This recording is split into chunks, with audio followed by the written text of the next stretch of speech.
Well, good evening. I'm Matthew Santaracco. I'm the Dean of the College of Arts and Science here at New York University, and I want to welcome you to what I know will be a very special event. It's a very special event every year, the college's premier endowed annual lecture, the Irving H. Jurow Lecture. Let me say a few words about its history. It honors the memory of one of New York University's most distinguished and most generous alumni, the late Irving H. Jurow and his wife, May, who is also deceased. I want to take this opportunity to welcome members of the Jurow family who are able to be with us here today. I first met Irving and May when I arrived at NYU 15 years ago. They came to serve as unofficial mentors to this new dean, tutors in the college's traditions, and eventually became very close friends. Irving graduated in 1926 from what was then called Washington Square College. He was a poor first-generation college student. While here at the Square, he was mentored by the legendary Dean James Buell Munn, a wealthy New Yorker who took dozens of brilliant but needy NYU students under his wing. Irving told me how Munn would assist those students, advising them on their courses, helping them to get fellowships, even buying them shoes when necessary so that they could go on job interviews. He also provided them with study breaks and vacations at his sister's country place, a sort of fresh air fund for NYU undergraduates. One particular story stays with me that I'd like to share with you, how Munn would offer needy students scholarships, signing a very official-looking form, Schedule A, which they would then bring to the bursar, who would credit their accounts. Only years later, and I'm sure you can figure out what's happening here, right? Only years later, after they had graduated, did those students discover there was no scholarship fund. This was NYU, after all, and a long time ago. There was not much money at the time. The piece of paper marked Schedule A was a sham. It was just an elaborate scenario that Munn had worked out with the bursar to spend his own money, anonymously, on those students whom he taught and mentored. With such support and mentoring, those students went on to enormously successful careers in various professions. Irving, for example, became a lawyer and served as general counsel for Schering Corporation. He also took Munn's generosity as a model for his own philanthropy. When we inaugurated this lecture series in October 1996, Irving and May were alive and were able to be here. Irving spoke very movingly of how much it meant to him to be able to give back to this university and particularly to the college, especially in ways that would make it possible for today's students to have the advantages that he did, that a superb education in the college bestowed. And he gave back in so many ways. He contributed, for example, to the Munn Scholarship, which he and the other Munn boys, as they called themselves, established, and which is still growing to this day. He built for our students the magnificent Irving H. Jurow Lecture Hall right next door here in the Silver Center, where hundreds of our students attend class each day and where important public events are held, including a simulcast of this lecture since this room is so full. He established the Irving H. Jurow Pre-Law Scholastic Achievement Award for a graduate of our college who was also planning to attend this university's law school. He endowed the Jurow Scholarship Fund, which at the time was the largest single gift ever given to the College of Arts and Science. And finally, he and May provided in perpetuity for this magnificent annual lecture. The reason for this last gift deserves to be stated explicitly. There are, after all, a number of distinguished endowed lectures on this campus, but this one has a special purpose: to bring to the entire university community, under the auspices of the college, leading intellectual and cultural figures, and thereby to signal that the undergraduate liberal arts college, no less than our graduate and professional schools, can and does drive the intellectual discourse on this campus. In achieving this goal, the lecture has been a great success. Our inaugural speaker was the late evolutionary biologist Stephen Jay Gould, who later joined our faculty. Other speakers have been the Pulitzer Prize-winning author David Halberstam, Nobel laureate David Baltimore, the literary critics and theorists Frederick Jameson, Leo Bersani, and Hélène Cixous, physicist Brian Greene, the director of MoMA, Glenn Lowry, Princeton's president, Shirley Tillman, and author, editor, and again, now NYU faculty member, Pete Hamill. I'm delighted to announce that this year's Irving H. Jurow lecturer is Sam Tannenhaus, noted writer, editor, and political commentator. I won't say more about him since he will be introduced in a moment by our colleague, David Oshinsky. But first, I want to take this opportunity to note that this afternoon's event differs from past Jurow lectures in a number of ways. First, it is co-sponsored by NYU's Robert F. Wagner Graduate School of Public Service. The College of Arts and Science is delighted by this partnership, which is one of several which we enjoy with Wagner, and I want to thank the dean of that school, my co-conspirator, as well as my dear friend, Ellen Schall, for all of her support and encouragement in this and so many other collaborations. Thank you, Ellen.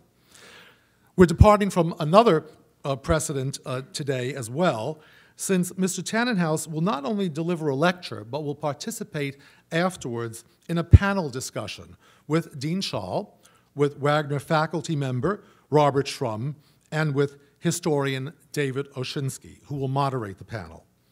After the panel discussion, there will be opportunity for questions and discussion from the floor, and then there will be a public reception and book signing by Mr. Tanenhaus right next door in Silverstein Lounge. Everybody is invited, and I hope that everybody will join us after the event for that reception.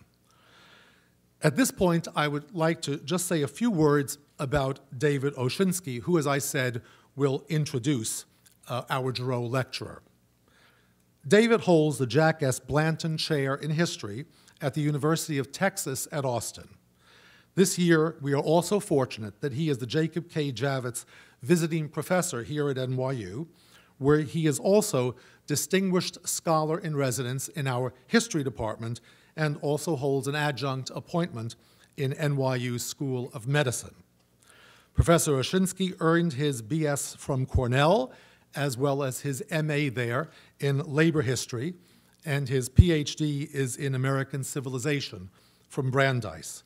An expert in 20th century American political and cultural history, he has published widely.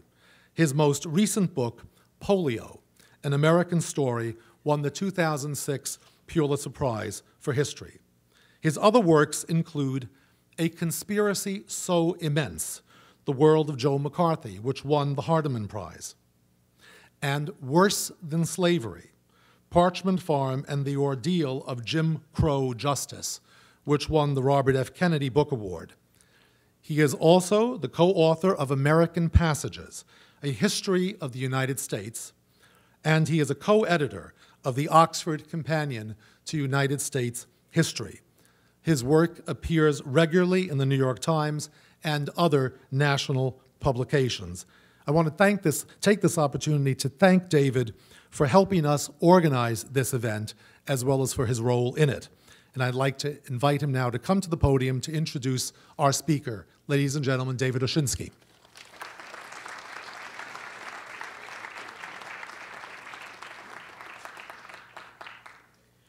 Thank you all very much. I spoke to Sam earlier, and Sam really would like me to say, ladies and gentlemen, Sam Tanenhaus, but there'll be 2 minutes of accolades. That's just the way it happens. Sam, as you know, is the editor of both the New York Times Book Review and the Week in Review, the first person, I suspect, to do both of these things at once.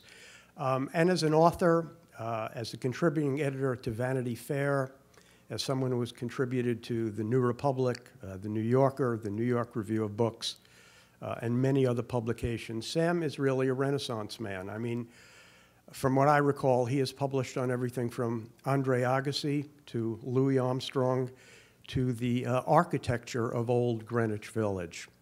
What Sam is best known, however, is as a political commentator, and certainly as someone who really writes on American conservatism.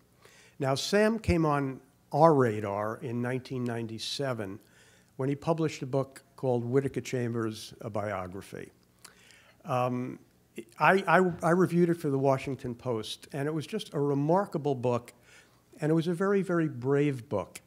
And I say it was a brave book because at this time, Whittaker Chambers was anathema to American liberals. He was the guy who nailed Alger Hiss. He was the one who was seen as smearing the reputation of a patriotic New Deal official, and by association taking down much of the New Deal himself. He was seen on one level as a right-wing fanatic, Chambers, and on another as a paranoid liar. And Sam wrote what was just a remarkable account of Whittaker Chambers that really brought a new man to life, and it stood very well for the test of time. What Sam and others showed was that Chambers was right about Alger Hiss. Soviet espionage was a problem. But there were bigger issues as well. While noting the faults and complexities of his subject, Sam gave us a very, very nuanced portrait of Chambers. Chambers was, for example, a true conservative, a follower of Burke and Disraeli, who believed that government served a positive purpose by providing for people when they could not provide for themselves. Chambers despised, for example, the radical anti-government harangues of Joe McCarthy and the McCarthyites, believing they were bad for conservatism and bad for responsible anti-communism. And Sam also showed that Chambers had a real negative attitude toward the growth of an independent, so-called right-wing populist third party, believing that party would basically destroy conservatism and add very little to the political dialogue of the time. And he had all of these arguments with William F. Buckley, and many of the letters were published after. The voice of Whittaker Chambers is all through Sam's latest book called The Death of Conservatism, an obituary that may be a bit premature, but I think Sam will talk about it in terms of the death of a kind of conservatism that he holds very dear. Sam, at the moment, is working on a full-scale biography of Whittaker Chambers in his spare time, and therefore, I think, has really become, in a sense, William F. Buckley, Jr. Whom did I say? I'm sorry? Oh, God, no, I'm sorry. Sam is working on a full-scale biography of William F. Buckley, Jr., and in a sense, I think this will bring to fruition many of his thoughts about conservatism in general. What I'd like to do now is just to say that we are proud to have Sam at NYU. I think this is going to be a remarkable lecture, and let me introduce him now, Sam Tannenhaus.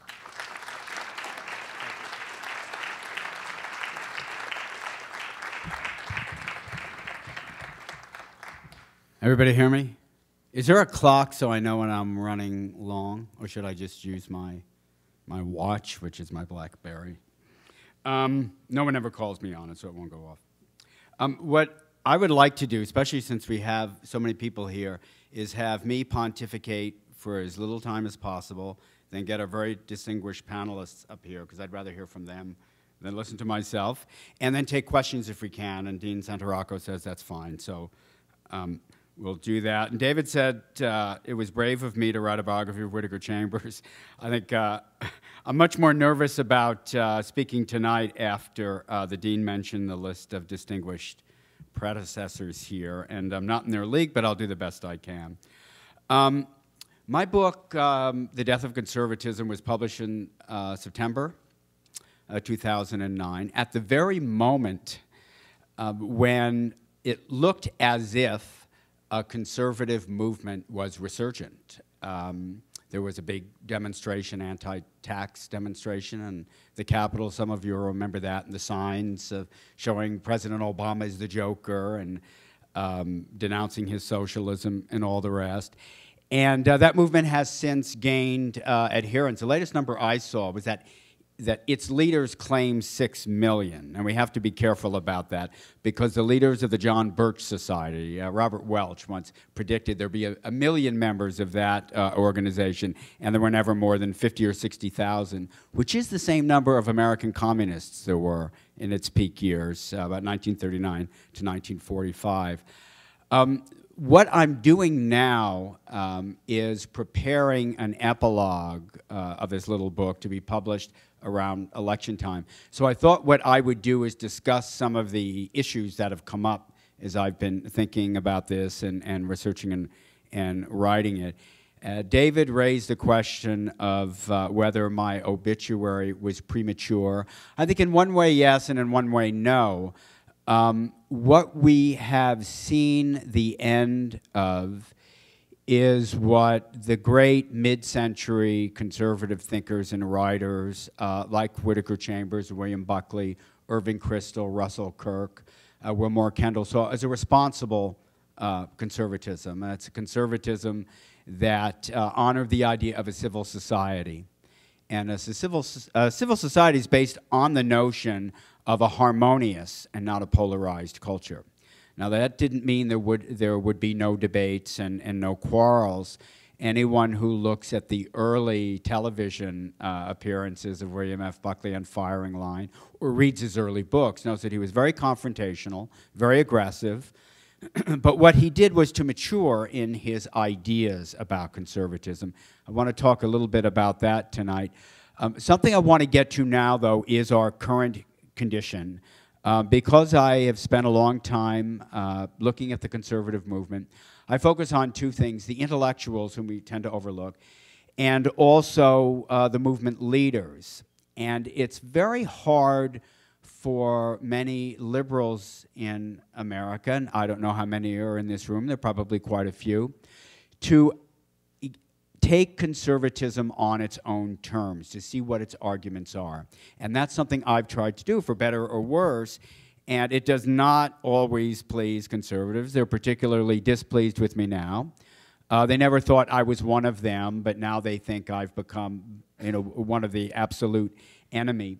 But some of the issues I want to concentrate on are some that aren't being discussed a lot now. It's a privilege to see John Bradamus here, who's actually quoted in my book. He wrote an influential article in the New York Times Sunday Magazine in 1962, warning that the rising youth movements on both the right and the left were in danger of pulling apart from the two-party structure that was the basis of change in our politics and of progress in our politics. And that is the point we've reached again through this aggressive movement on the right. It is sometimes called populist, what we'll call the Tea Party movement, which is really an umbrella name for many, many organizations. In fact, I wrote about this in the Times 2 Sundays ago, I think, in the Week in Review. It's not really populist. It's not populist in the sense that the ideals of its leaders and adherents do not spring out of the familiar sources of American populism. Populism historically in America has actually been very pro-government.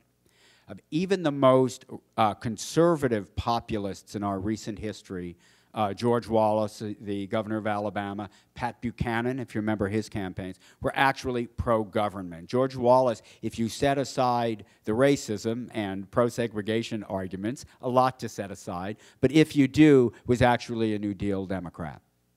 Pat Buchanan made himself into a populist by championing unions in America and actually calling for protectionism, for better or worse. Those are the seeds of American populism. You can see them described very well in Arthur Schlesinger's History of the New Deal, particularly The Politics of Upheaval, the third book in the series, and also in Alan Brinkley's book, Voices of Protest, about Huey Long and Father Coughlin.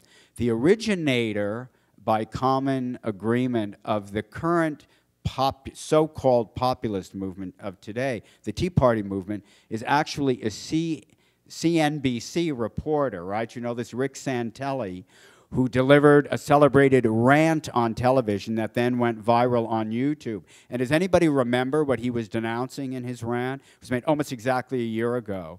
It was not the bailouts of Wall Street or of Detroit. It was actually President Obama's $75 billion plan to help people who couldn't afford their underwater mortgages stay in their homes. That's not populism. It's something different. It's a kind of ideological purism. And this is where the conservative movement is gone today. I'll give you some examples of it. One reason I'm glad to see former President Bradamus here is, of course, he was a very celebrated congressman. Also, he gave me some material he has on the study of Congress that he is leading. Congress has become, once again, the dominant institution in our federal government. It was actually probably always supposed to be. If you look closely at the Constitution, you will see Congress passes the laws. And up until, really, the New Deal, Congress originated most legislation. The